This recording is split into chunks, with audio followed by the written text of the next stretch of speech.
I'm Maurice Kogan, back again with more answers to the 64 questions I cover in my PDF document on questions and answers for exporters and export counselors. In previous videos, I answered 5 questions that manufacturers should ask when thinking about exporting for the first time. 2 of those questions dealt with whether to use an intermediary to handle the new export activity or do it yourself. In this video, I'll flip the switch and look at exporting from the perspective of a would-be intermediary, wondering if this is a field worth getting into. Here are the 3 intermediary questions I'll cover in this video.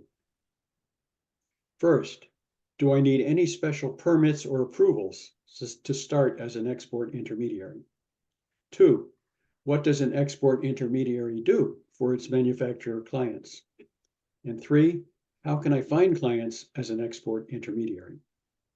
Let's start with the first question. Do I need any special permits or approvals to start as an export intermediary?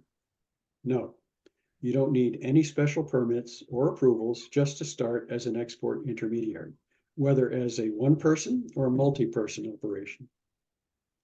Both types of export intermediaries, whether an export management company, EMC, or an export trading company, ETC, are treated the same in the US as any other business startup. You can contact your appropriate state or local city hall for business permitting requirements and procedures. As a good first step for any business startup, including EMCs and ETCs, you should ask for a free consultation from any of the nationwide small business development centers, SBDCs, run by the Small Business Administration, SBA. You can do a Google search for SBDC locations to find an SBDC near you. Second question, what does an export intermediary do for its manufacturer clients? Export intermediaries can handle all aspects of exporting for their manufacturer clients. An export trading company, ETC, actually buys the client's product and handles everything thereafter, while still acting as its export rep. An export management company, EMC, works with the client throughout the entire export process. After learning as much as possible about the products for export, the EMC typically researches potential markets, promotes the company and products to attract interest, and looks for qualified foreign buyers or distributors.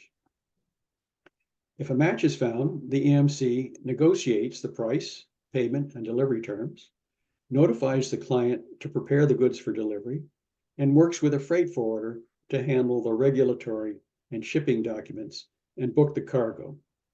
The client pays the EMC the agreed upon commission only after getting paid for the sale. The intermediary's functions are typically spelled out in an international sales representation agreement. This agreement is critical to protect mutual interests. It legally authorizes the intermediary to represent the client under specified terms, such as exclusivity, products for export, territory covered, compensation, termination, and clauses for non-competition and non-circumvention.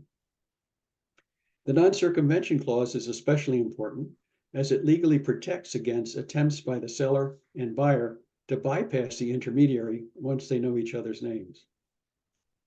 Intermediaries should not do any significant work for a prospective client without having a signed agreement. Third question, how can I find clients as an export intermediary? You should focus on clients whose products you can relate to from prior experience. You can't effectively sell a product if you don't fully understand what it does, how it works, and why it's better than the competition. Once you decide on a product specialization, look for one or more clients that make complementary products, but under no circumstances, products of competitors. That would not only be unethical, but generally prohibited in representation agreements. Other than those caveats, your main target clients are manufacturers not yet exporting at all, or only occasionally.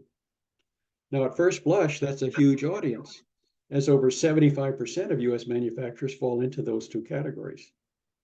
But it's also a very tough sell because these manufacturers have long resisted exporting, mostly out of fear that it's too risky, too complicated, or too costly. Thus, even though an intermediary would alleviate these fears, a potential client might still say no. A second prime target are manufacturers that do export, but only to one or two markets. Of the roughly 25% of all US exporting manufacturers, over 60% just export to Canada or Mexico. They at least know what exporting involves and might be open to intermediary help to get them into many more markets. As one good way to find potential clients, you could attend US trade shows and speak directly with exhibitors not yet exporting, or not yet exporting to markets that you might specialize in. Otherwise, there are no sure ways to identify new, infrequent, or single market exporters. You could introduce yourself to industry associations, or search their member directories, or the website of their members to see if any appear to be exporting. You could also search a number of manufacturing directories, or try Google searches for manufacturers of products in your wheelhouse. However, these do not differentiate exporters from non-exporters. And even if they did, most of the non-exporters might resist your sales pitch. In whatever way you find potential export clients, you should emphasize that not only can exports generate additional sales and profits for them, but that your experience can shield them from the risks and complications they most fear.